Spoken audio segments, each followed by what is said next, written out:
Pride and Prejudice, Chapter 16.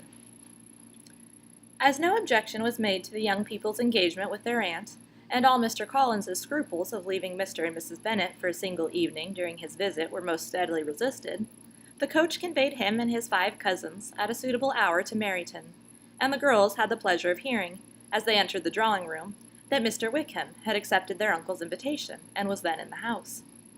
When this information was given, and they had all taken their seats, Mr. Collins was at leisure to look around him and admire, and he was so much struck with the size and furniture of the apartment that he declared he might almost have supposed himself in the small summer breakfast parlor at Rosings, a comparison that did not at first convey much gratification.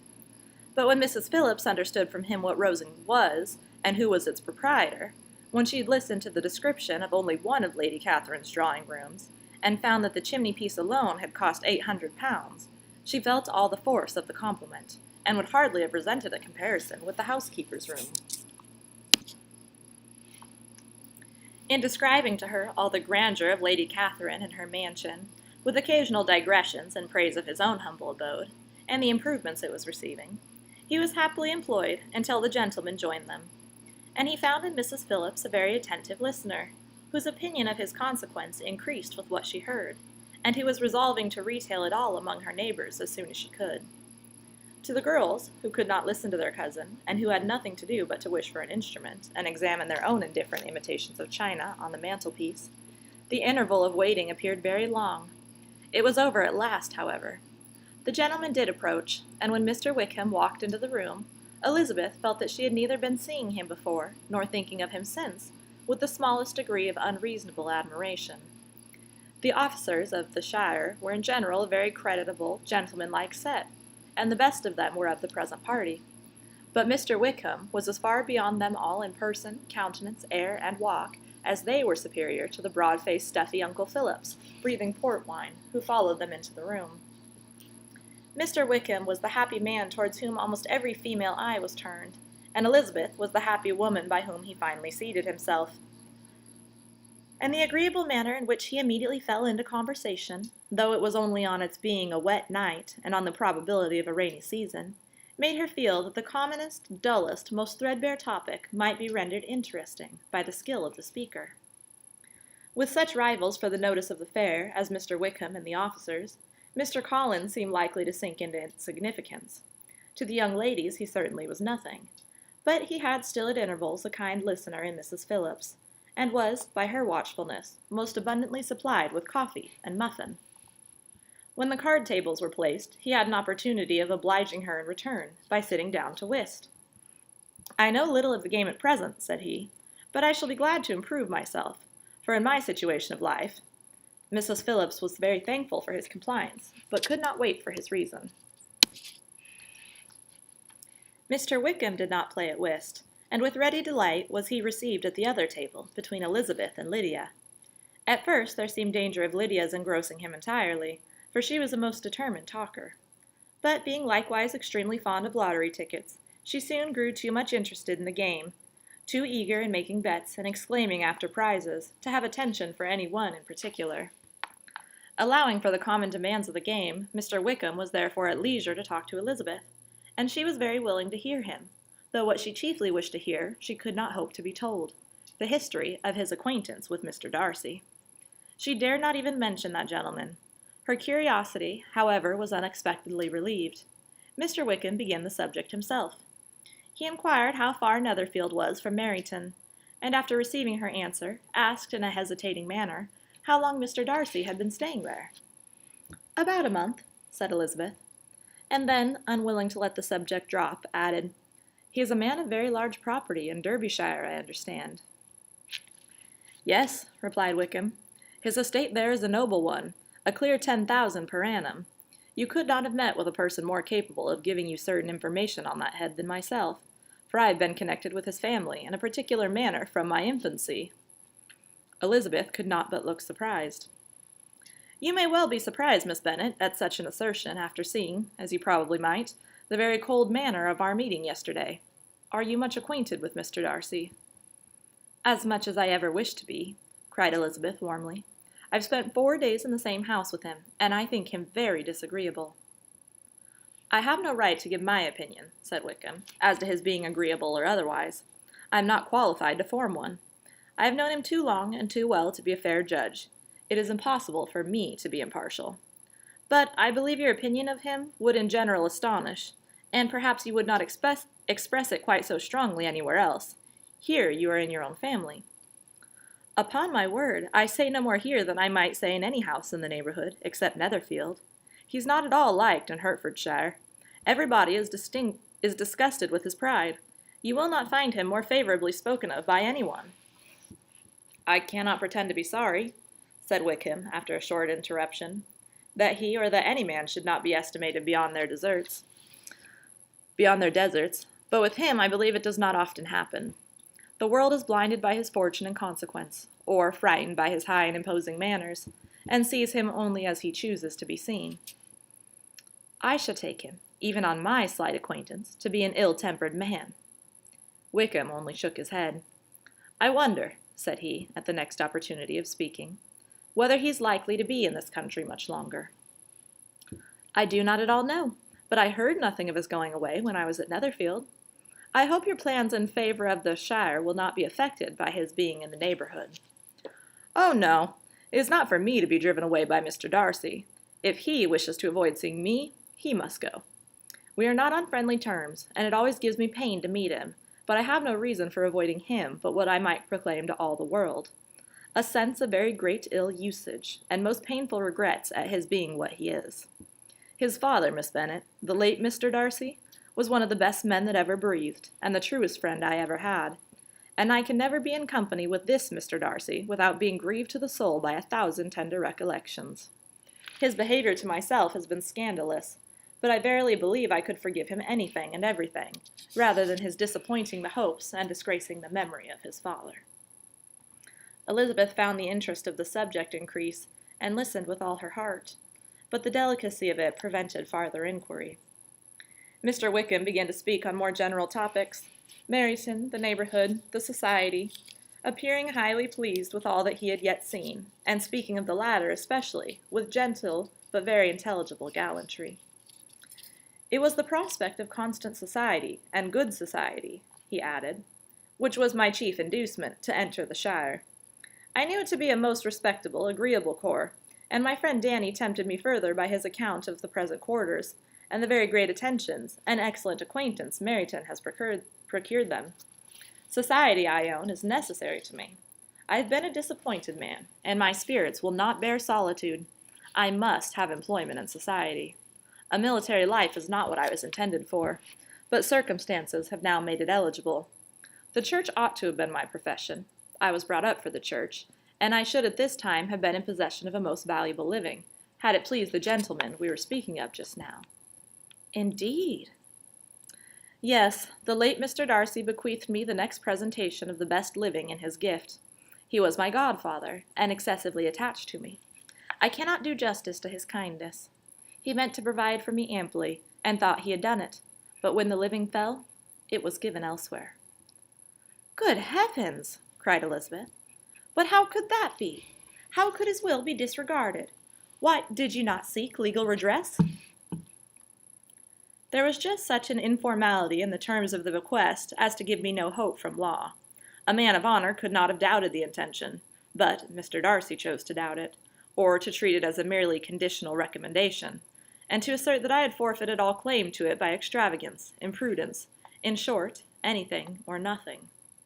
Certain it is that the living became vacant 2 years ago, exactly as I was of an age to hold it, and that it was given to another man. And no less certain is it that I cannot accuse myself of having really done anything to deserve to lose it. I have a warm, unguarded temper, and I may perhaps have sometimes spoken my opinion of him, and to him, too freely. I can recall nothing worse. But the fact is that we are very different sort of men, and that he hates me." "This is quite shocking. He deserves to be publicly disgraced." "Some time or other he will be, but it shall not be by me. Till I can forget his father, I can never defy or expose him."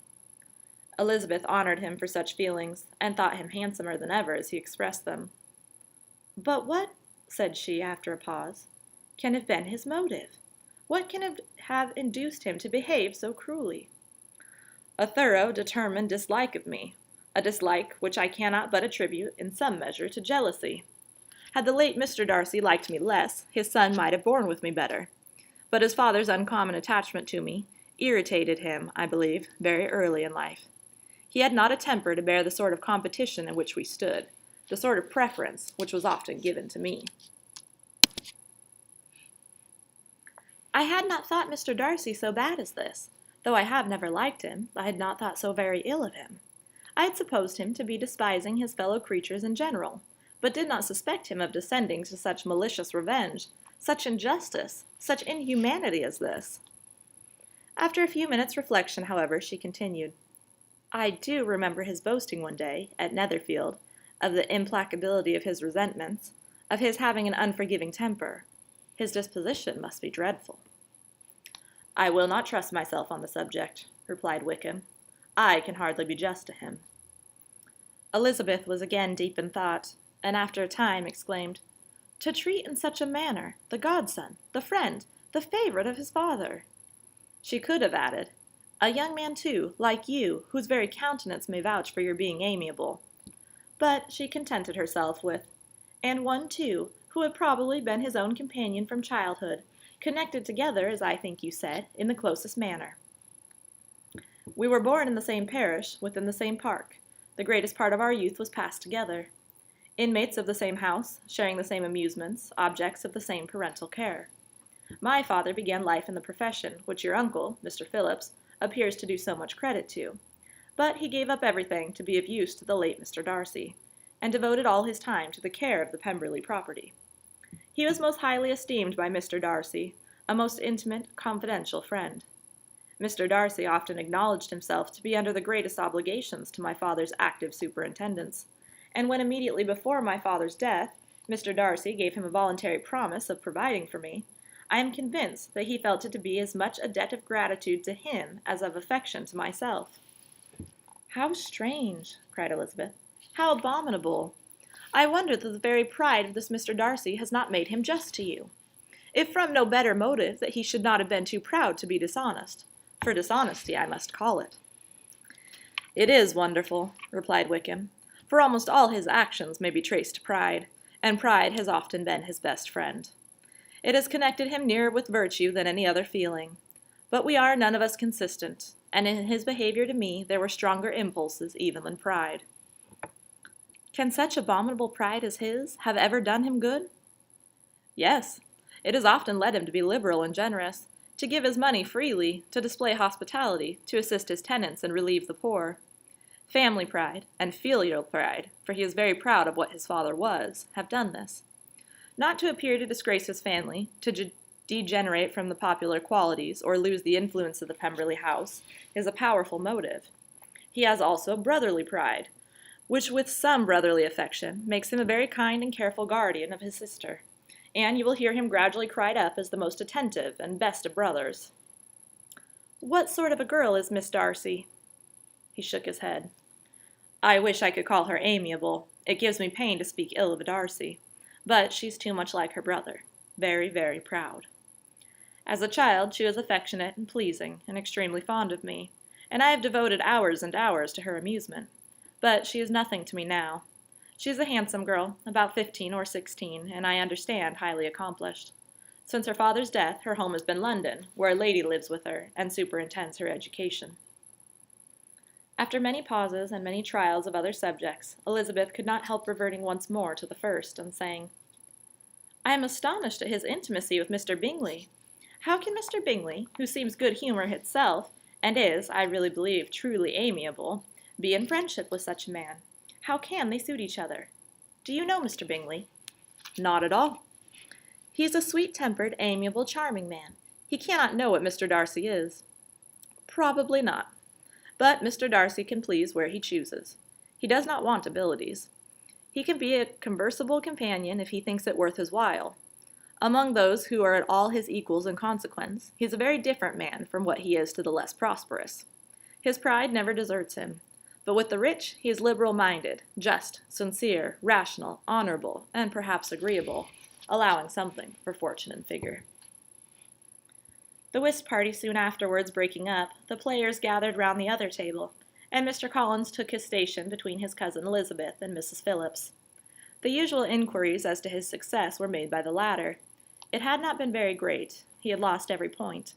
But when Mrs. Phillips began to express her concern thereupon, he assured her with much earnest gravity that it was not of the least importance, that he considered the money as a mere trifle, and begged she would not make herself uneasy. "I know very well, madam," said he, "that when persons sit down to a card table, they must take their chance of these things.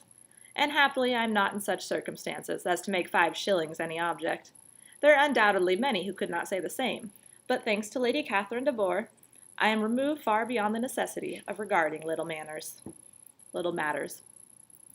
Mr. Wickham's attention was caught, and after observing Mr. Collins for a few moments, he asked Elizabeth in a low voice whether her relation were very intimately acquainted with the family of de Bourgh. "Lady Catherine de Bourgh," she replied, "has very lately given him a living. I hardly know how Mr. Collins was first introduced to her notice, but he certainly has not known her long." "You know, of course, that Lady Catherine de Bourgh and Lady Anne Darcy were sisters, consequently that she is aunt to the present Mr. Darcy." "No, indeed, I did not. I knew nothing at all of Lady Catherine's connections. I never heard of her existence till the day before yesterday. Her daughter, Miss de Bourgh, will have a very large fortune, and it is believed that she and her cousin will unite the 2 estates." This information made Elizabeth smile, as she thought of poor Miss Bingley. Vain indeed must be all her attentions, vain and useless her affection for his sister and her praise of himself, if he were already self-destined to another. "Mr. Collins," said she, "speaks highly both of Lady Catherine and her daughter, but from some particulars that he has related of her ladyship, I suspect his gratitude misleads him, and that in spite of her being his patroness, she is an arrogant, conceited woman." "I believe her to be both in a great degree," replied Wickham. "I have not seen her for many years, but I very well remember that I never liked her, and that her manners were dictatorial and insolent.